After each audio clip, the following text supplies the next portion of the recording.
नमस्कार दोस्तों। आज हम जानेंगे पृथ्वीराज चौहान के इतिहास के बारे में, जो कि चौहान वंश के समृद्ध व कुशल शासक थे।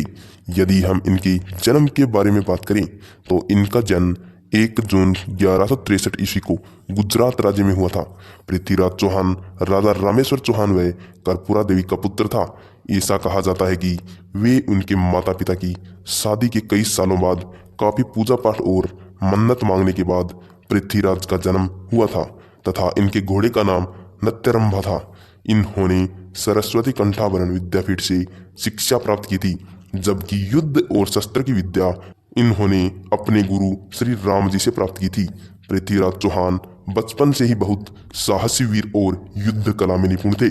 शुरुआत से ही पृथ्वीराज चौहान ने शब्द भेदी पान चलाने का ज्ञान पौराणिक कथाओं के अनुसार अश्वत्थामा से शिव मंदिर में प्राप्त किया था। एक बार पृथ्वीराज चौहान ने बिना हथियार के ही एक शेर को मार डाला था।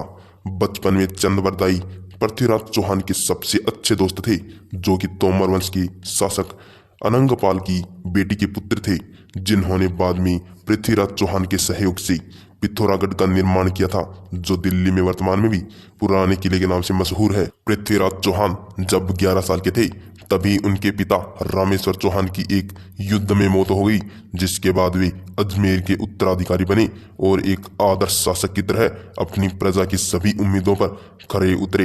इनके अलावा पृथ्वीराज चौहान ने दिल्ली पर भी अपना सिक्का चलाया। कर्पूरा देवी अपने पिता अनंगपाल की इकलौती बेटी होने के कारण सन 1166 ईस्वी में अनंगपाल की मौत के बाद पृथ्वीराज चौहान दिल्ली के राज सिंहासन पर बैठे और कुशलतापूर्वक उन्होंने दिल्ली की सत्ता संभाली। पृथ्वीराज चौहान और रानी संयोगिता की प्रेम कहानी की आज भी मिसाल दी जाती है, जो कि एक दूसरे की तस्वीरों को देखकर मोहित हो जाते हैं और आपस में अटूट प्रेम करते हैं। पृथ्वीराज चौहान के अद्भुत साहस और वीरता के किस्से हर तरफ थे। वहीं जब राजा जयचंद की बेटी संयोगिता ने उनकी बहादुरी आकर्षक के बारे में पता चला तो उनके हृदय में पृथ्वीराज चौहान के लिए प्रेम भावना उत्पन्न हो गई और वे चोरी छिपे गुप्त रूप से पृथ्वीराज चौहान को पत्र भेजने लगी। पृथ्वीराज चौहान भी राजकुमारी संयोगिता की खूबसूरती से बेहद प्रभावित थे और वे भी राजकुमार की तस्वीर देखते ही उनसे प्यार कर बैठे थे। जब रानी संयोगिता के बारे में उनके पिता और राजा जयचंद को पता चला तो उन्होंने अपनी बेटी संयोगिता के विवाह के लिए स्वयंवर करने का फैसला लिया। राजा जयचंद ने समस्त भारत पर अपना शासन चलाने की इच्छा के चलते अश्वमेध यज्ञ करने का आयोजन भी किया था। इस यज्ञ के बाद ही रानी संयोगिता का स्वयंवर होना था, लेकिन पृथ्वीराज चौहान नहीं चाहते थे कि क्रूर और घमंडी राजा जयचंद का भारत में प्रभुत्व हो, इसलिए उसने राजा जयचंद का विरोध भी किया, जिससे राजा जयचंद के मन में पृथ्वीराज चौहान के प्रति घृणा और भी ज्यादा बढ़ गई थी। जिसके बाद उन्होंने अपनी बेटी के स्वयंवर के लिए देश के छोटे बड़े महान योद्धाओं को न्योता दिया, लेकिन पृथ्वीराज चौहान को अपमानित करने के लिए उन्हें न्योता नहीं भेजा और द्वारपालों के स्थान पर पृथ्वीराज चौहान की तस्वीरें लगा दी गई। पृथ्वीराज चौहान जयचंद की चालाकी समझ गए और प्रेमिका को पाने के लिए एक गुप्त योजना बनाई।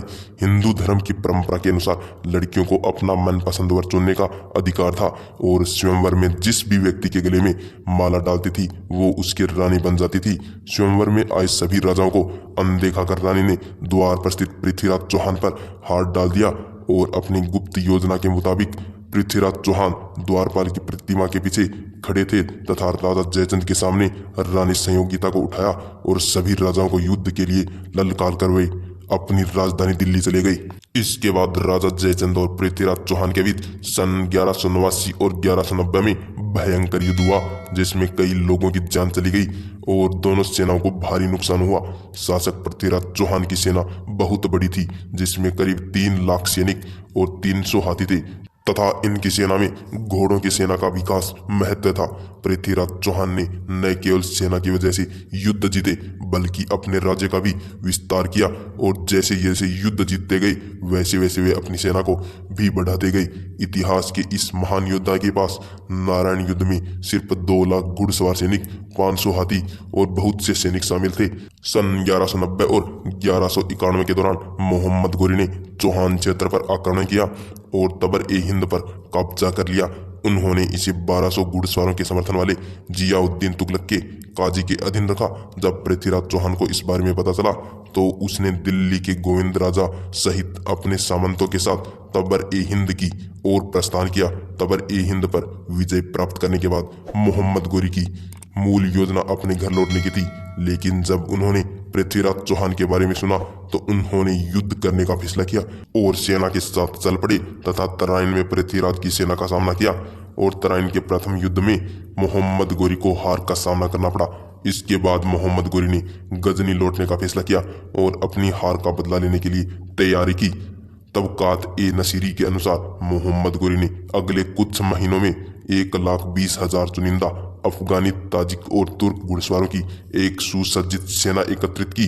इसके बाद उन्होंने जम्मू के विजय राजा द्वारा सहायता से मुल्तान और लाहौर के होते हुए चौहान राज्य की ओर प्रस्थान किया।